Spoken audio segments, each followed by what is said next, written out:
Kalau Tuhan bisa melakukan mujizat kapan saja, mengapa banyak orang harus menunggu? Shalom semuanya.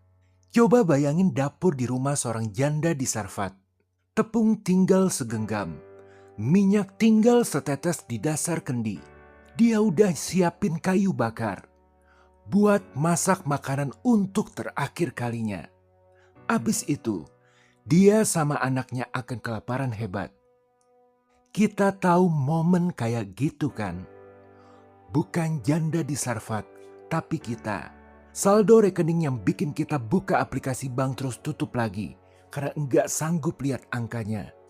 Hasil tes yang belum keluar.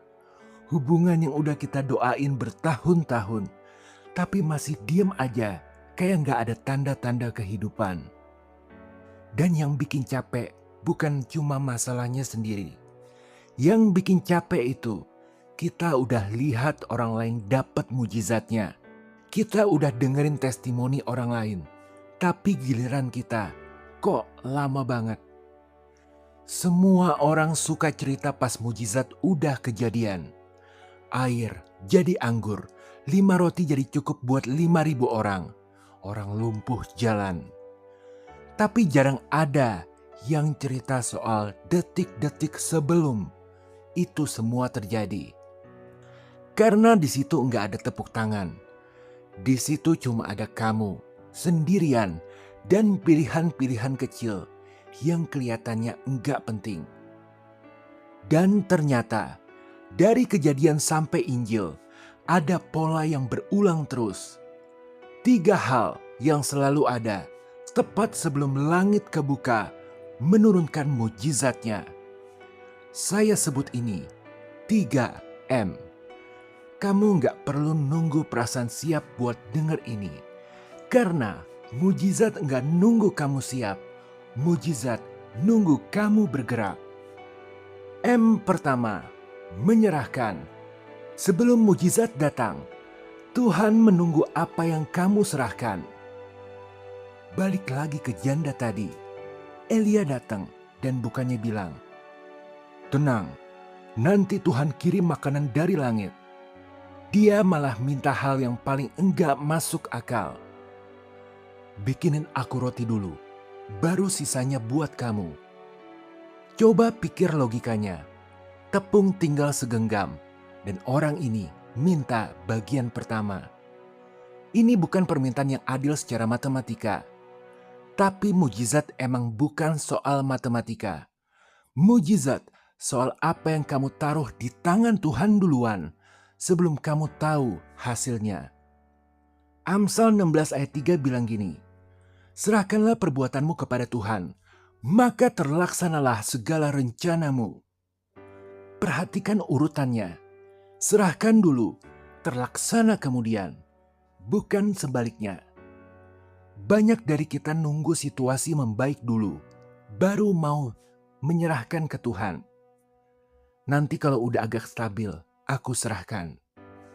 Tapi itu bukan penyerahan. Itu manajemen resiko yang dibungkus bahasa rohani.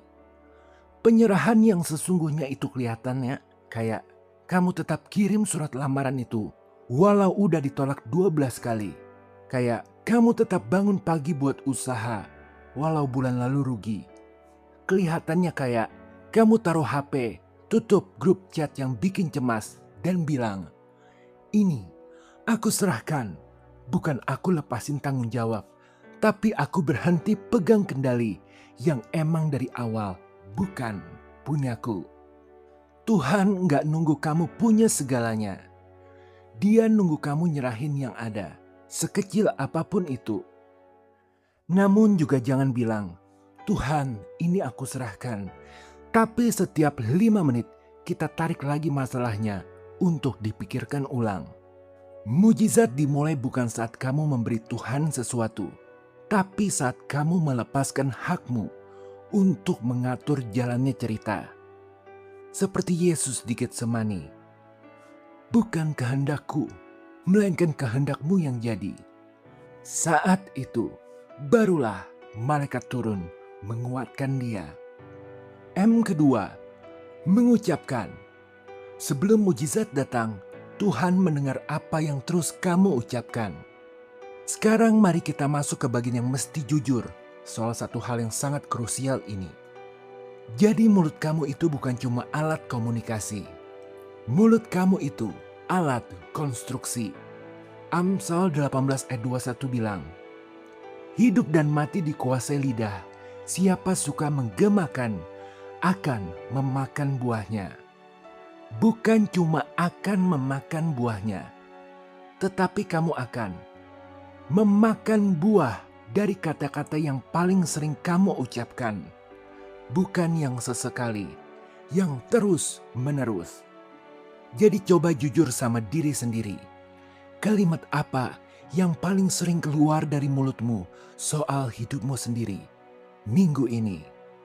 Coba ingat-ingat, apakah bunyinya kira-kira, ya emang aku selalu apes, enggak akan pernah berubah. Aku tuh emang enggak beruntung soal ini. Jika begitu, perhatikan, ibarat kamu lagi kayak orang yang tiap hari nanam racun di kebun sendiri.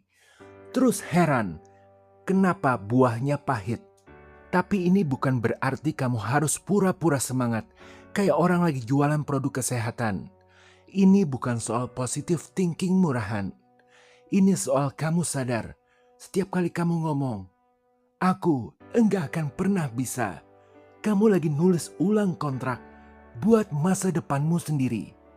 Dan surga lagi dengerin tanda tanganmu. Ganti kalimatnya. Bukan karena kamu udah lihat buktinya, tapi karena kamu lagi nanam benih buat bukti yang belum tumbuh. Ini belum selesai. Aku sedang dalam proses, bukan dalam kegagalan. Yang tertunda bukan berarti yang ditolak. Ucapin itu bukan sesekali, terus menerus, sampai jadi kebiasaan mulutmu, bukan cuma mood sesaat. Memang Tuhan tidak sedang menghitung berapa kali kamu berdoa. Namun Tuhan sedang mendengar nuansa dari doamu. Apakah doamu berisi ketidakpercayaan atau doamu berisi, Tuhan, aku percaya Engkau sedang bekerja. Di padang gurun, bangsa Israel bersungut dan mati di sana. Tapi Yesus di padang gurun, Dia berkata, manusia hidup bukan dari roti saja, tetapi dari setiap firman Tuhan. Situasi yang sama, tapi frekuensinya beda. Jaga apa yang keluar dari mulutmu dalam masa penantian. Jangan juga doakan mujizat, tapi perasaan ngomong mustahil. Iman didengar dari jarak jauh. Kata-kata konsistenmu adalah tangga bagi Tuhan untuk turun membawa mujizat. M ketiga, menaburkan. Sebelum mujizat datang, Tuhan melihat apa yang tetap kamu taburkan. Pengkhotbah 11 ayat 1-2 nulis sesuatu yang aneh kalau dibaca cepat. Lemparkanlah rotimu ke air, maka engkau akan mendapatkannya kembali sesudah lewat beberapa waktu. Bagikanlah kepada 7, bahkan kepada 8 orang, karena engkau tidak tahu malapetaka apa yang akan terjadi di bumi. Lempar roti ke air, kedengarannya kayak buang-buang makanan. Tapi ini gambaran petani zaman dulu yang nabur benih di tanah yang kelihatannya basah dan sia-sia. Padahal itu caranya benih itu bisa nyampe ke tempat yang subur. Ini soal menabur di saat kamu sendiri lagi kekurangan. Dan ini bagian yang paling sering dilewatin orang. Tuhan enggak nanya, apa yang kamu tabur waktu kamu berkelimpahan? Dia lihatnya, apa yang tetap kamu tabur waktu kamu sendiri lagi enggak punya cukup. Kamu tetap doain orang yang belum tentu doain kamu balik. Kamu tetap kasih waktu buat dengerin teman yang lagi struggle, padahal kamu sendiri capek. Kamu tetap kasih kemurahan hati walau dompetmu tipis, karena kamu tahu ini bukan soal jumlahnya, ini soal kamu percaya Tuhan itu penabur yang enggak pernah rugi. Kamu nggak tahu benih mana yang bakal tumbuh jadi mujizatmu. Makanya kamu tabur banyak, tabur terus, bahkan waktu kelihatannya sia-sia. Di masa penantian, banyak orang cenderung berhenti memberi, berhenti melayani, berhenti berbuat baik karena memang merasa lagi butuh atau lagi sakit. Tapi justru di saat itulah Tuhan melihat. Elia diberi makan oleh janda di Sarfat. Janda itu memberi dari makanan terakhirnya, dan mujizat minyak serta tepung datang setelah dia memberi, bukan sebelumnya. Karena memang ada hukum alam roh yang tak pernah gagal. Menuai apa yang ditabur. Tapi bagi kita itu dengan bonus. Tuhan akan menambahkan mujizat di tengah jalan. Haleluya. Amin. Sekarang, ini ada cerita yang paling saya suka dan mungkin bagian yang paling kamu butuh dengar hari ini. Lazarus mati 4 hari, bukan 1 hari. Yesus itu sahabat dekat Lazarus, dekat banget. Waktu Lazarus sakit parah, Maria dan Marta udah kirim kabar, buru-buru, karena mereka yakin begitu Yesus dengar, dia bakal langsung datang. Tapi Yesus enggak langsung berangkat. Dia sengaja tunggu 2 hari lagi. Kamu tahu apa artinya itu? Waktu Yesus akhirnya sampai, Lazarus udah mati 4 hari, bukan 1 hari. Di mana orang Yahudi zaman itu masih percaya mungkin ruhnya belum jauh pergi. Tapi 4 hari, di mana secara budaya, secara medis, secara akal sehat, itu sudah selesai, itu udah final, itu udah bau, kata Marta sendiri. Jadi pertanyaannya adalah, kenapa Yesus nunggu sampai sedemikiannya terlambat? Jawabannya, karena Yesus enggak lagi mau nunjukin dia bisa nolong orang sakit. Dia mau nunjukin dia berkuasa atas segala sesuatu yang menurut manusia udah enggak ada harapan sama sekali. Jadi, kalau malam ini kamu ngerasa keadaanmu udah kelewat lama, udah 4 hari, bukan cuma 1 hari, udah kelewat rusak buat diperbaiki, kelewat telat buat dipulihkan, kelewat mati buat dihidupkan lagi. Justru di situ Tuhan lagi nunggu momen yang paling tepat. Bukan karena dia telat, karena dia mau kamu tahu keterlambatan versi manusia bukanlah keterlambatan versi surga yang menciptakan ruang dan waktu. Jadi hari ini saya nggak mau kamu cuma dengerin ini terus lanjut scroll kayak biasa. Saya mau ajak kamu berhenti sebentar, taruh tangan di dada kamu kalau perlu. Kita nggak lagi ngomongin konsep. Kita mau serahkan, ucapkan, dan tabur sekarang dalam doa. Ikutin saya kalimat demi kalimat. Ucapin pelan-pelan walau cuma bisikan. Mari kita berdoa. Tuhan yang bertahta di kerajaan surga, aku datang bukan dengan kata-kata yang rapi.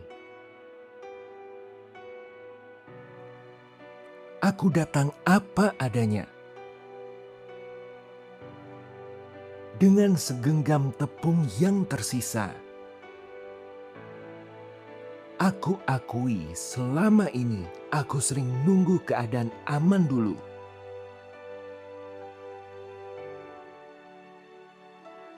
Baru mau serahin kepadamu. Aku akui mulutku sering nanam kalimat yang bukan dari iman, tapi dari capek.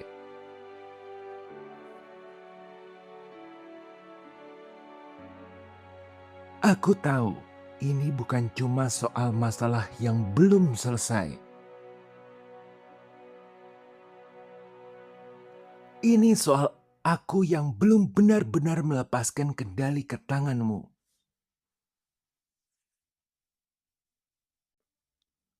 Tapi malam ini, aku berhenti pegang kendali itu. Malam ini, aku serahkan bagian pertama. Bukan sisa yang tertinggal. Aku percaya apa yang tampak seperti 4 hari kematian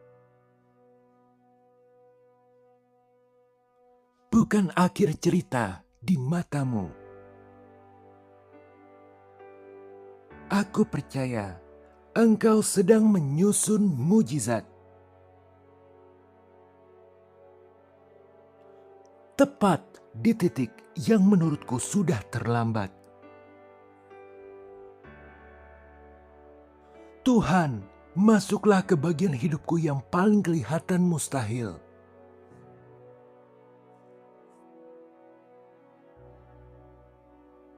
Masuklah ke ruangan yang selama ini kukunci karena takut kecewa lagi.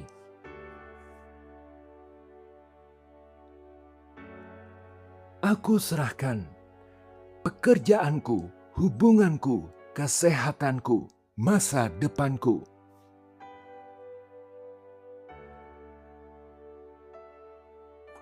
Aku serahkan dengan tangan terbuka, bukan tangan menggenggam.